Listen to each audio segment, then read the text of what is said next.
શું દુનિયા વિનાશના આરે આવીને ઊભી છે કે પછી આ કોઈ દેવી શક્તિનો સંકેત છે? એક તરફ આકાશમાંથી મિસાઇલોનો વરસાદ વરસી રહ્યો છે અને બીજી તરફ વ્હાઇટ હાઉસની બંધ દિવાલો પાછળ એવું શું થઈ રહ્યું છે જેણે આખી દુનિયાને સ્તબ્ધ કરી દીધી છે? જ્યારે દુનિયાના સૌથી શક્તિશાળી નેતા પોતાની આંખો બંધ કરીને શરણાગતિ સ્વીકારે ત્યારે સમજવું કે સંકટ ઘણું મોટું છે. શું આ મધ્ય પૂર્વના લોહિયાળ જંગનો અંત છે કે પછી કોઈ ભયાનક તોફાનની શરૂઆત?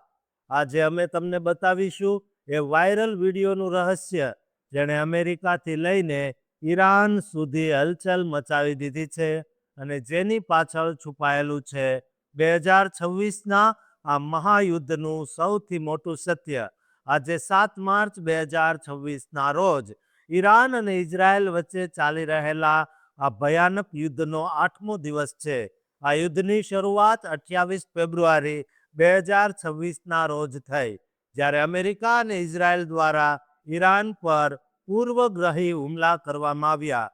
આ હુમલામાં ઈરાનના ન્યુક્લિયર પ્લાન્ટ અને મિસાઇલના અડ્ડાઓને નિશાન બનાવવામાં આવ્યા, જેમાં 1600થી વધુ ઇઝરાયેલી સ્ટ્રાઇક્સ અને અમેરિકાના અત્યાધુનિક હથિયારોનો ઉપયોગ થયો.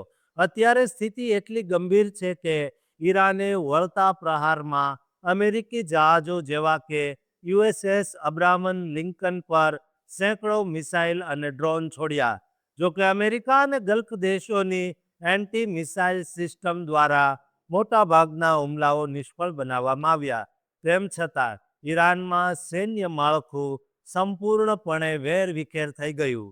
આ ભયાનક તણાવ વચ્ચે 5 માર્ચ 2026ના રોજ વ્હાઇટ હાઉસની ઓવલ ઓફિસમાં એક એવી તસવીર સામે આવી જેણે સોશિયલ મીડિયા પર આગ લગાવી દીધી. અમેરિકી રાષ્ટ્રપતિ ડોનાલ્ડ ટ્રમ્પ પોતાની ખુરશી પર બેઠા હતા અને તેમની આસપાસ 25 જેટલા ખ્રિસ્તી ધર્મગુરુઓ એટલે કે પાસ્ટર્સ હાજર હતા. આ તમામ લોકોએ ટ્રમ્પના ખભા પર હાથ મૂકીને એક વિશેષ પ્રાર્થના કરી. 48 સેકન્ડનો વિડીયો 6 માર્ચના રોજ વાયરલ થયો, જેને લાખો લોકોએ જોયો. આ પ્રાર્થનાનો હેતુ યુદ્ધના આ કપરા સમયમાં રાષ્ટ્રપતિ અને અમેરિકી સૈન્ય માટે ઈશ્વર પાસે શક્તિ અને સુરક્ષા માંગવાનો હતો. આ પ્રાર્થનામાં બાઇબલના એક્ઝોડ 17નો પ્રસંગ ઉલ્લેખ કરવામાં આવ્યો, જેમાં મોજેસે યુદ્ધ જીતવા માટે પોતાના હાથ ઊંચા રાખે છે. ખ્રિસ્તી પરંપરા મુજબ આ એક પવિત્ર વિધિ છે જેમાં નેતાઓ માટે આશીર્વાદ માંગવામાં આવે. પણ આ ઘટનાએ મોટો વિવાદ પણ છેડ્યો.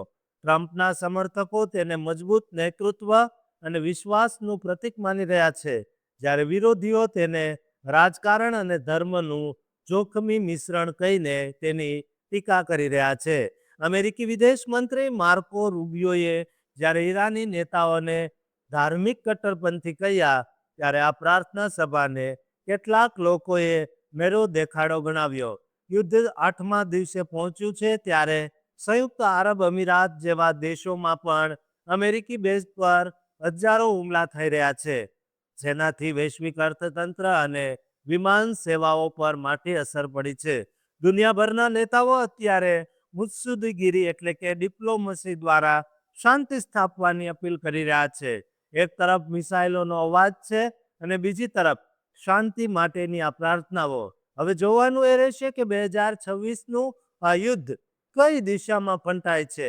અત્યારે સમગ્ર વિશ્વની નજર અમેરિકાના આગામી પગલાં પર છે, કારણ કે આ યુદ્ધ માત્ર બે દેશો વચ્ચેનું નથી, પણ તે વૈશ્વિક શાંતિ અને મોટો ખતરો બની ગયું છે. ટ્રમ્પની આ પ્રાર્થના શું ખરેખર શાંતિ લાવશે કે પછી યુદ્ધ વધુ ભયાનક સ્વરૂપ ધારણ કરશે? તે તો આવનાર સમય જ બતાવશે. પણ દોસ્તો, તમારું શું માનવું છે તે કોમેન્ટ બોક્સમાં જરૂર કહેજો અને આ વિડીયો એવા લોકોને શેર કરજો જેઓને યુદ્ધથી કંઈક ખતરો છે. તો આ ચેનલને સબસ્ક્રાઇબ કરવાનું પણ ચૂકતા નહીં.